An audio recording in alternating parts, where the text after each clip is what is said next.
Congratulations, you are outstanding in this. And I Thank you. want to know, you bring such intensity and passion to every role that you play. Where does that come from? Wow. I think I just love to do it, you know? I mean,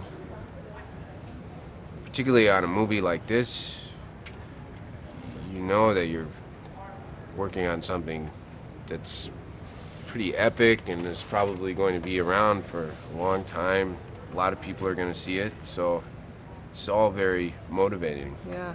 Is Yeah. it daunting at all to take on a role of such extreme, with Superman? I mean, it's Yeah. who doesn't know who Superman is to be in a movie like this? Yeah, well, and also to follow, Terrence Stamp's iconic performance in the original. Yeah, it is. But I just, I'm just focusing on one day at a time. And it's interesting when we started working on this. We started with a lot of training. We all did a lot of training together, and I think that kind of helped loosen things up a little bit. And because it is a very physical movie at the end of the day, so that's a good way to kind of find your way into it. A couple of years ago, I was able to talk to you at the Toronto Film Festival, and I asked you about this character. I think you just finished shooting it, and you said you saw General Zod as misunderstood. Why do you say that? Why do you see him like that? Yeah, I don't even know if it's necessarily misunderstood or just not understood. I mean, I think it's all a matter of perspective. Like, if you're an Earthling, you're not gonna like General Zod very much because he's basically willing to wipe you out in order to save his people. But if you're a Kryptonian, you're probably like, wow, that General Zod, he sure is doing the best he can. So it's just a matter of perspective. Yeah. Was it hard getting into the physical condition for this? I mean, there's a mental aspect, obviously, but like you said, training hard. You and Henry had some pretty big scenes there. Yeah. Fight scenes. Well, I kind of enjoyed it because it's very unusual for me. It's not usually, I didn't do a lot of training before, take shelter or anything like that. I'm used to doing more maybe cerebral type jobs. So, yeah, it was just nice to get into something through the physical side of it, through the body. How was Superman important to you growing up? Was it something part of your, were you a fan? Well, I love the movies, and Christopher Reeve was so great. It was so sad when he passed. But like, I didn't get the comic books or anything. I didn't really get into comic books very much. But it's up there. That franchise is up there with like Star Wars, and they were kind of what little boys in my generation were into. Yeah. Why was Henry Cavill the right guy to play the Man of Steel? Wow. Well, he's very strong, and he's got a nobility about him. I mean, he almost seems like he could be like a prince or something, It's just innate.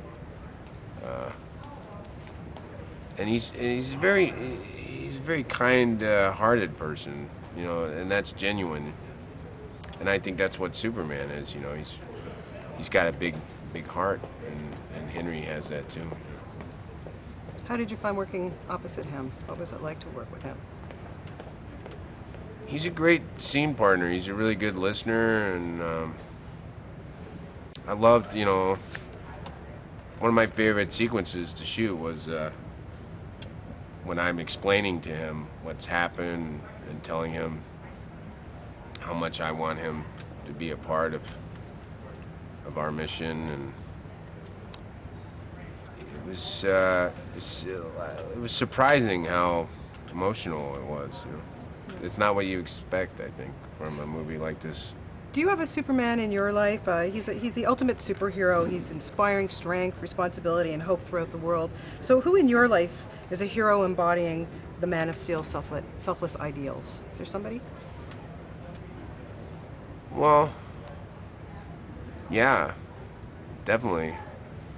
I mean, oh man, somebody. Give me a second. I was just thinking about this.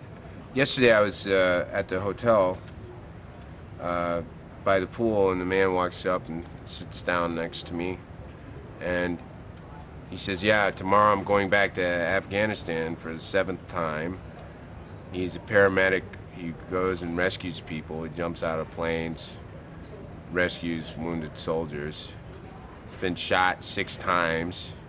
He literally had one wound that he had to drain, he said, for like the rest of his life. And despite all that, he was still going back for another tour. He said, they asked him to do a medical discharge, and he wouldn't do it because he wants to be in. He's a lifer. Bill Walsh is his name. He's a major in the Air Force. Major Bill Walsh. So it's kind of wild that you asked me that question, because I was just talking to him yesterday. Yeah. That's amazing. They're amazing men. That is no question about it. As I said to you earlier, you give such passion in your performances, and I'm such a huge fan of Boardwalk Empire. How's it been to get back on the set with that gang, and what are we going to see from Van Alden? He's such a mystery, that guy, Oh, tell me about it. Yeah.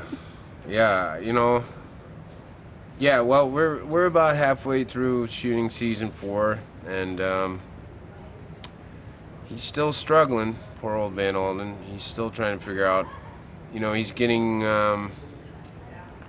he's kind of getting drawn into a situation. It's like quicksand, that he doesn't really want to be in, but, he can't help it.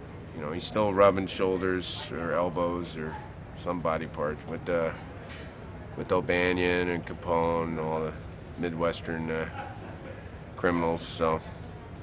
but it's interesting because we're just halfway through, so I really don't know. I don't even know what to expect. Well, that's okay. Point. I like surprises. I can't wait to see this.